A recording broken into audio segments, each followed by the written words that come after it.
When it comes to handgun disarms, a lot of people focus so much on the technique, but there are so many other factors that go into a successful disarm of a handgun.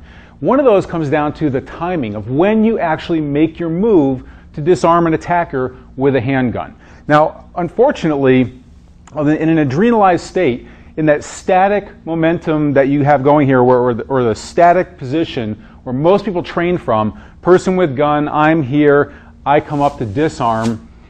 Unfortunately, when he's all hyped up, he's all adrenalized, he's got the blood flowing, when I go to do that, even the flinch response, even the accidental flinch response, just from a split second, if he sees movement, his body can go ahead and fire. If his brain is focused on trigger finger and that conduit is there, and he sees a flinch and he goes for it, he's going to fire. So you've got to, there are a couple of times when you're most successful at a disarm. And it comes into play when you actually disengage the brain from the trigger finger. It's called a break state. It's a psychological break state that disengages this conduit. So there are two times when this actually happens. One is when he's talking and giving me direction, because his brain is not focused on the gun itself, it's focused on giving me direction and having me take a specific action. That's what his brain is focused on. The other time where there's a break state there is when I am taking that action, or when I'm talking to him. When I'm moving, he's told me to go somewhere. When I'm moving, his brain is focused on me taking the action that he gave me. The other time is when I'm talking, his brain is processing my words, and he's less likely to fire the weapon. His brain isn't engaged there.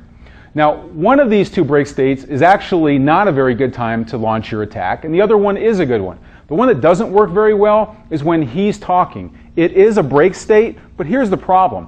When there is an adrenalized situation here, there's an attack going on, if he's talking and giving me direction, what happens is a lot of people give direction with their hands while they're talking. All right, move over there. Move over. You can see the weapon is moving there. So if I see the weapon's there, but he's giving me direction and I go for it, all of a sudden the weapon isn't there. And this can happen in a split second, because he doesn't even have to register my flinch.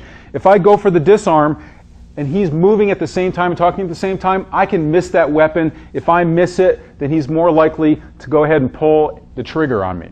So the other time is when I'm making a movement and when I'm talking. So this is the best time to launch your attack. So he gives me direction. All right, move over there. Okay, while I'm moving, I can talk to him at the same time. Now, he's already expecting me to be moving, so the flinch response isn't necessarily going to be there. So when I talk to him, say, well, you want me to move over here?